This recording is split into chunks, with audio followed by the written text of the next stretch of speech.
untuk itu. Makanya serius untuk latihan ya.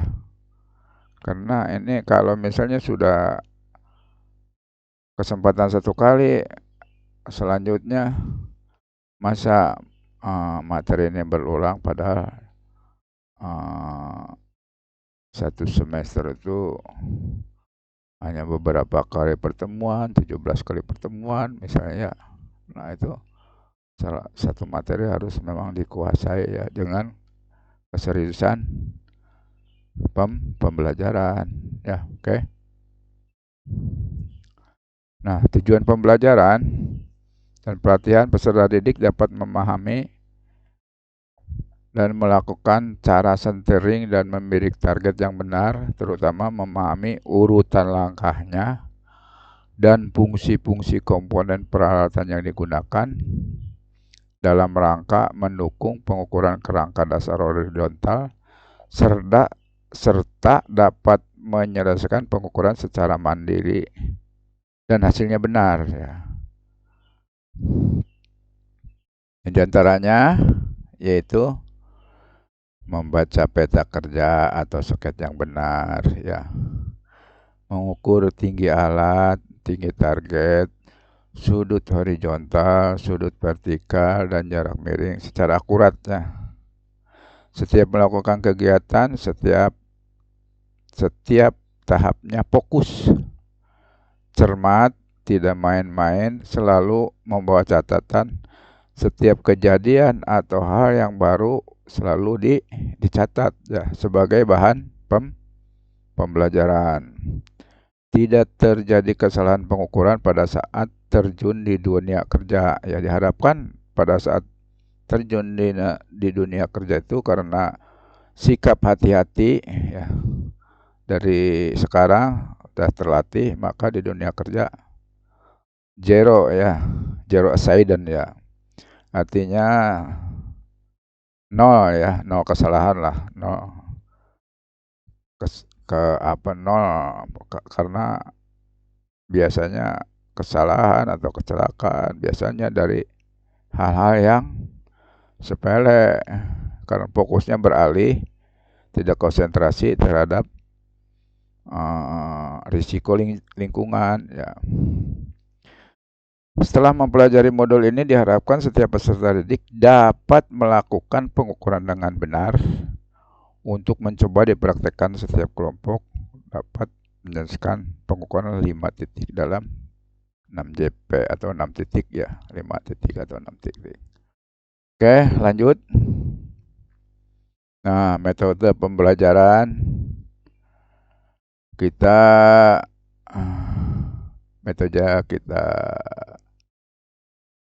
ada 4, kita buat 4 nih ya. Metode narasi seperti sekarang itu kan narasi ini naratif, menjelaskan, menguraikan materi berbentuk narasi atau ceramah. Peserta didik harus memperhatikan kalimat demi kalimat ya. Apa yang diucapkan itu perhatikan ya. Jika tidak memperhatikan, misalnya karena ngantuk atau penyebab yang lain, tentunya penyerapan materi terbatas ya, loss gitu ya. Ada loss dari rangkaian penjelasannya itu ya. Apalagi zaman sekarang itu HP ya. HP itu tatkala kita mengalih sedikit aja ke sana, tatkala penjelasan apa yang dimaksud menjelaskan itu udah hilang ya. Sebab fokusnya dibagi 2, kadang-kadang 1 ya. Nah begitu nengok ke bawah ditanya bingung ya, begitu ini ditanya. Oke. 2, simbolisasi. Terutama dalam menjelaskan atau menguraikan rumus-rumusnya. Kalau simbolisasi itu kan berupa rumus-rumus. Sebenarnya bahasa rumus itu bahasa singkat ya. Bahasa yang sederhana. Misalnya kalau dipelajari serius, tentu akan sangat mudah. Ya. Jadi harus menggunakan simbolisasi yang benar agar mudah dipahami. Misalnya pada umumnya sudut azimut menggunakan alfa, sudut poligon menggunakan beta, ya, dan seterusnya. Bahasa-bahasa matematik itu bahasa ringkasan, ya. Sebenarnya kalau diseriusi, dipahami, diapalin dulu itu rumus-rumus, baru udah hafal, baru dirangkaian jadi paham, ya, mengerti. Ya, begitu itu sudah mengerti, memodifikasi dan sebagainya, menerapkan rumus itu. Jadi semua dengan kejadian di bumi itu dengan rumus itu sangat singkat, ya. Sangat mudah gitu. Jadi yang ketiga itu visualisasi. Menjelaskan materi dengan gambar-gambar ilustratif agar mudah dicerna, dipahami. Yang keempat demonstratif, yaitu dengan demo-demo, ya, misalnya praktek dan sebagainya, atau peragaan misalnya oleh pelatih, atau praktek langsung dengan diberikan instruksi di lapangan langsung, ya, sama pelatihnya itu. Misalnya begini-begini, tapi yang mempraktekkan itu si peserta latih, ya. Begitu ada kekeliruan dibenerin dan sebagainya, ya. Oke, itu metode pembelajaran. Lingkup kegiatan. Ini saya selalu berulang-ulang, ya, biar nanti tertanam di memori otak itu, tertanam, ya. Nih, lingkup kegiatan pertama kali centering. Centering itu ada prosedurnya, ya. Ini sementara nggak dijelaskan dulu, nanti di halaman berikut kita jelaskan. Terus mengukur tinggi alat, tinggi target, mencatat pada formulir ukur. Ingat, ini mengukur ini tuh harus seorang surveyor, ya. Jangan diserahkan kepada yang lain. Membidik target ke backset biasa dan membaca, mencatat pada formulir ukur sudut horizontal dan vertikal. Nah, itu tahapannya, ya. Terus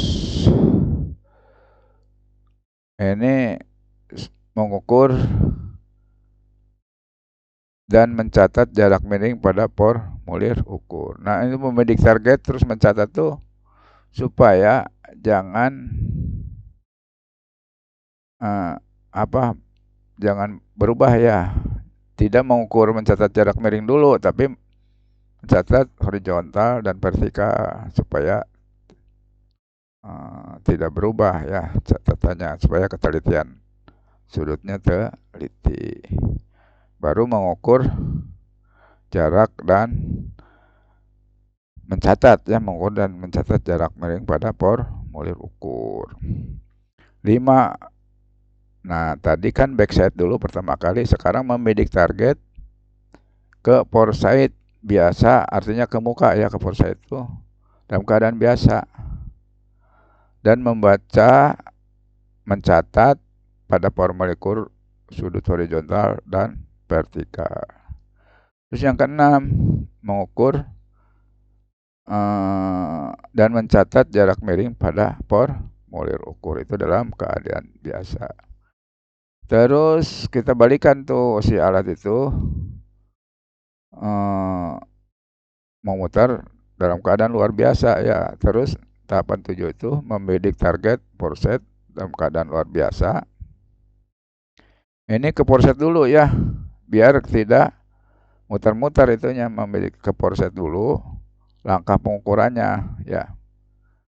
Dan membaca, mencatat pada formulir ukur sudut horizontal dan vertikal.